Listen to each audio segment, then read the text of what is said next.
I ain't got no problem with Bill Simmons saying that Tim Duncan is better than Kobe Bryant. I don't have a problem at all with that. And people are, Kobe was a great player, but sometimes people get so romanticized. He was not considered the greatest player at his position. Duncan is considered the greatest power forward. So if you dominate in a particular position, you got carte blanche. Duncan is the most disrespected superstar of all time, especially with how he won, where he won. And you know that there's bias when you play in a Billy Bob place. That's just 100. The only problem I ever had with Bill Simmons is when he disses Wilt Chamberlain. And I'm gonna tell you something. If you diss Wilt Chamberlain, then you better have Shaquille O'Neal in your top 5 or 6. Because that's the only equivalent that you can put from the center position. And all due respect to Bill Russell and Kareem, that's the only way it would justify it. Because Shaq doubled him up in rings if you're gonna use that argument. Shaq's high on my list because he was the most dominant player of his generation, and I know about the impact he had. My top 10 ain't gonna be like everybody else's, but I'm gonna tell you this much: I'd have Duncan over Kobe. You know, um, you know, I've already said that Shaq and Duncan were my 1 and 1A 20 plus years ago. I ain't changed. I've seen enough basketball since then. Kobe was a great player, but those two guys, that was your modern day Wilt and Russell. And, when you think about it in a lot of ways, you put that in perspective. That's how I look at it. They were. And, the dynamics of Phil Jackson, Greg Popovich's coaches. People don't like you to argue because Duncan wasn't flashy. He wasn't chic. He wasn't cool, and he didn't sell no jerseys. Nobody outside of San Antonio. And you can tell me if I'm wrong. When did you ever see somebody rocking a Spurs cap, jacket, or a Duncan jersey? I think I probably saw one. I remember when they beat the Pistons, I was so ready to go to the mall and see everybody rocking Spurs gear. Funny thing happened, I couldn't find not a one. But when Shaq got traded to Miami, I saw Heat caps floating. Popularity breeds contempt.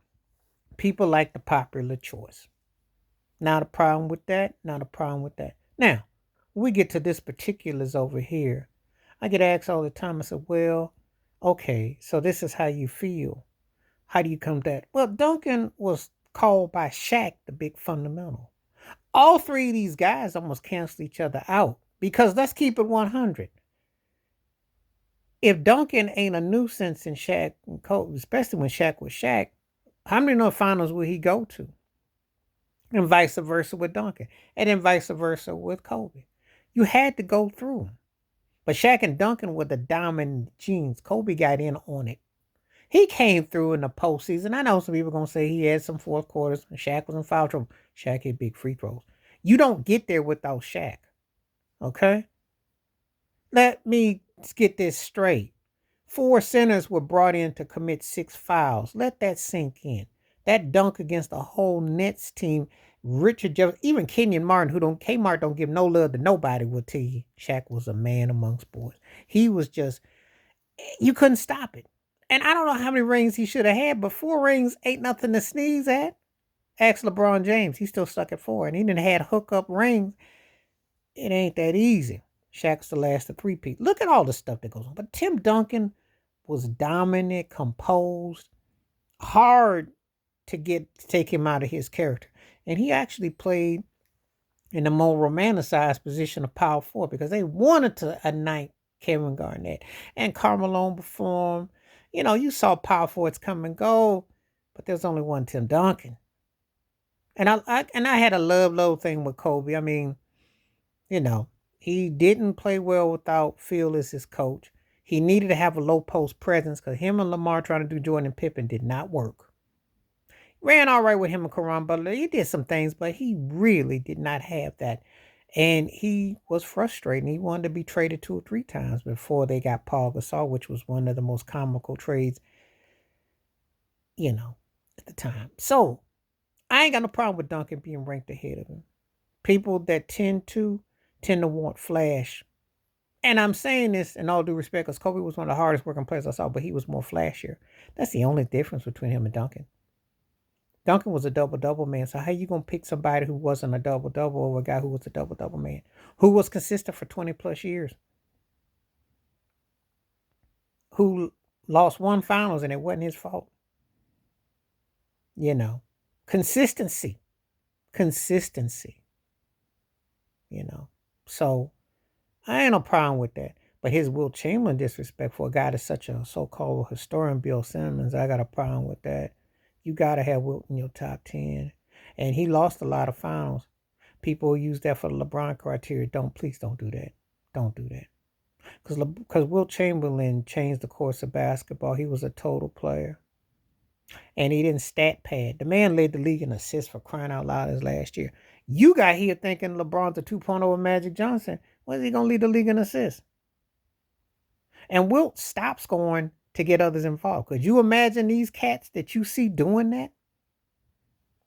And there is no shame in losing to Bill Russell, who might arguably be the GOAT. There is no shame in that. There is no shame in that. You know, sometimes you defer to somebody. That's like when Shaq called Tim Duncan the big fundamental.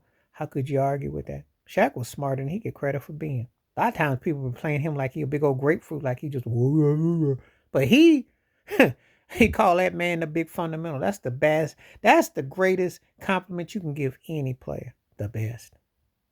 I'm not gonna sit here and tell you that Duncan is top 2 or 3 of all time, but if someone wanted to argue for him, I love Duncan's play. I tell her all the time, Shaq aside, Duncan was my favorite player. I was huge on Duncan. And Duncan, to me, put me in the frame of mind of like Kareem and Russell.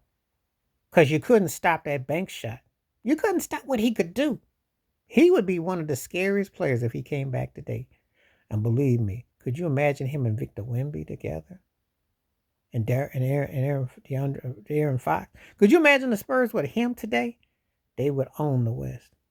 They would own the West. Because that kind of skill set he had. Wash your hands, keep your mind clear. Watch out for another. Share the video if you like. Stay safe, stay blessed, stay woke, stay free. I'm on time. Peace.